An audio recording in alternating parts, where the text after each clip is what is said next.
Hello, আসসালামু আলাইকুম। Welcome back. আজকে আপনাদের জন্য নতুন একটা চিকেনের রেসিপি নিয়ে আসছি, যেটা চাইনিজ খুবই পপুলার একটা রেসিপি। আর আজকের এই রেসিপিটার নাম হচ্ছে সয়া সস চিকেন থাই রেসিপি। সো ফার্স্টে আমি চিকেনটাকে ভালোভাবে ক্লিন করে নিলাম এবং এটাতে যে এক্সট্রা চর্বি আছে সেটা কেটে ফেলে দেব। এখন আমি চিকেনটাকে ভালোভাবে কেটে নিচ্ছি, জাস্ট একটু মাংসটা ভিতর থেকে কেটে নিচ্ছি। আর অবশ্যই কিন্তু চামড়া সহ চিকেন হতে হবে। এখন আমি একটা প্যানে হালকা একটু অয়েল দিয়ে সেটাতে চিকেনগুলিকে হাই হিটে 2 মিনিট ফ্রাই করব, গোল্ডেন ব্রাউন হওয়া পর্যন্ত এপাশ ওপাশ ফ্রাই করব যতক্ষণ না গোল্ডেন হচ্ছে। সো এটা দেখুন কি সুন্দর কালারটা চলে আসছে। এখন আমি এটাকে উঠায় ফেলবো। আমি চিকেনগুলি উঠায় ফেলতেছি। এখন ওই একই প্যানে আমি 3টা আদার স্লাইস দিচ্ছি। আমি আপনাদের বোঝার সুবিধার্থে সবগুলি ক্যাপশনে লিখে দিচ্ছি। পেঁয়াজ পাতার যেই নিচের অংশটা সেটা দিয়ে দিলাম আমি। এখন এখানে একটা মূল ইনগ্রেডিয়েন্ট হচ্ছে সুগার, যেটা আমরা এখানে ইউজ করলাম।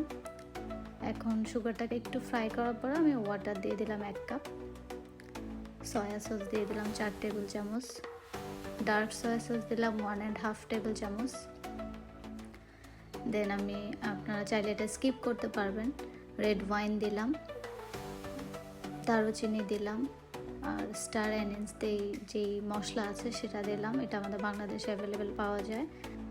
2টা তেজপাতা দিলাম আর একটা কমলা লেবুর খোসা, যেটা শুকাই ড্রাই করা হয়েছে, সেটা আমি দিয়ে দিলাম এখানে।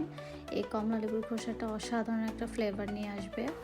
সো আমার এই গ্রেভিটা যখন ফুটে উঠবে তখন আমি চিকেনটা দিয়ে দিব, দিয়ে মিডিয়াম টু লো হিটে 6 মিনিট রান্না করব। 6 মিনিট পর আমি চিকেনটাকে উল্টে দিব, আবার 6 মিনিটের জন্য ঢাকনা দিয়ে রান্না করব।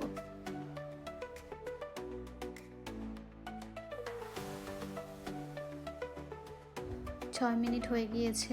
দেখেন আমার চিকেনটা একদম ভালোভাবে ভিতরে সিদ্ধ হয়ে গেছে এবং সয়া সসের যে কালারটা সেটা আমার চিকেনে চলে আসছে। সো এই পর্যায়ে আমি চুলার হিট একদম হাই করে দিব এবং গ্রেভিটাকে ঘন করে নিয়ে আসব যতক্ষণ না এরকম একটা গ্রেভি হচ্ছে। দেন আমার রেসিপি ডান। এখন আমি চিকেনটাকে স্লাইস করে কেটে নিব। Look at this colour, just amazing.